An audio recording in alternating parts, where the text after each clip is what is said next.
ವಿನಯ್ ರಾಜ್ಕುಮಾರ್ ಹಾಗೂ ರಮ್ಯಾ ಮಧ್ಯೆ ಸಾಕಷ್ಟು ವಯಸ್ಸಿನ ಅಂತರ ಇದೆ. ರಮ್ಯಾಗೆ ವಿನಯ್ ತಮ್ಮನಂತೆ. ಆದರೆ ಈ ಸಂಬಂಧವನ್ನ ಕೆಲವರು ತಪ್ಪಾಗಿ ಕಲ್ಪಿಸಿಕೊಂಡಿದ್ದರು. ರಮ್ಯಾ ಹಾಗೂ ವಿನಯ್ ಸುತ್ತಾಡುತ್ತಿರುವುದನ್ನು ನೋಡಿ ಇವರಿಬ್ಬರು ಡೇಟ್ ಮಾಡ್ತಿದ್ದಾರೆ ಎಂದೆಲ್ಲ ಹೇಳಲಾಯಿತು. ಅದಕ್ಕೆ ರಮ್ಯಾ ಸ್ಪಷ್ಟನೆ ಕೂಡ ನೀಡಿದ್ರು. ಆದರೆ ಇದನ್ನ ಯಾರೋ ಒಪ್ಪಿಕೊಂಡಿಲ್ಲ. ಈಗ ಭಿನ್ನವಾಗಿ ಇದಕ್ಕೆ ಸ್ಪಷ್ಟನೆ ಕೊಡೋ ಕೆಲಸ ಆಗಿದೆ. ಈ ವಿಡಿಯೋ ಸದ್ಯ ಸಾಕಷ್ಟು ಲೈಕ್ಸ್ ಪಡೆದುಕೊಂಡಿದೆ.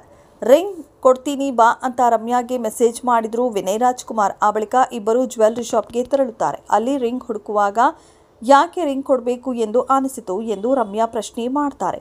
ಅವಳನ್ನು ಮೀಟ್ ಮಾಡಿ 3 ವರ್ಷ ಆಯಿತು, ಅದಕ್ಕೆ ಏನಾದರೂ ಸ್ಪೆಷಲ್ ಆಗಿ ಗಿಫ್ಟ್ ಕೊಡೋಣ ಅನಿಸಿತು ಎಂಬುದು ವಿನಯ್ ಅವರ ಉತ್ತರ.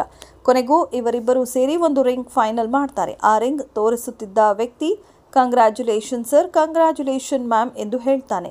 ಆಗ ರಮ್ಯಾ ಇವನಿಗೆ ಓಕೆ, ನನಗೆ ಯಾಕೆ ಎಂದು ಕೇಳ್ತಾರೆ. ಎಲ್ಲರೂ ಹಾಗೆಯೇ ಅಂದುಕೊಳ್ತಾರೆ, ಆದರೆ ನಾವು ಜಸ್ಟ್ ಫ್ರೆಂಡ್ಸ್ ಎಂದು ರಮ್ಯಾ ಹೇಳ್ತಾರೆ. ಆ ಮೂಲಕ ತಮ್ಮಿಬ್ಬರ ಮಧ್ಯೆ ಏನೂ ಇಲ್ಲ ಎಂಬುದನ್ನು ಕ್ಲಿಯರ್ ಕಟ್ ಆಗಿ ಹೇಳಿದ್ದಾರೆ. ಇದು ಜ್ಯುವೆಲ್ಲರಿ ಶಾಪ್ನ ಜಾಹೀರಾತು, ಆದರೆ ಇದನ್ನು ಭಿನ್ನವಾಗಿ ಕಟ್ಟಿಕೊಡಲಾಗಿದೆ. ಜಾಹೀರಾತಿನ ಜೊತೆಗೆ ತಮ್ಮಿಬ್ಬರ ಮಧ್ಯೆ ಏನೂ ಇಲ್ಲ ಎಂಬುದನ್ನು ರಮ್ಯಾ ವಿನಯ್ ಹೇಳಿದಂತೆ ಆಗಿದೆ.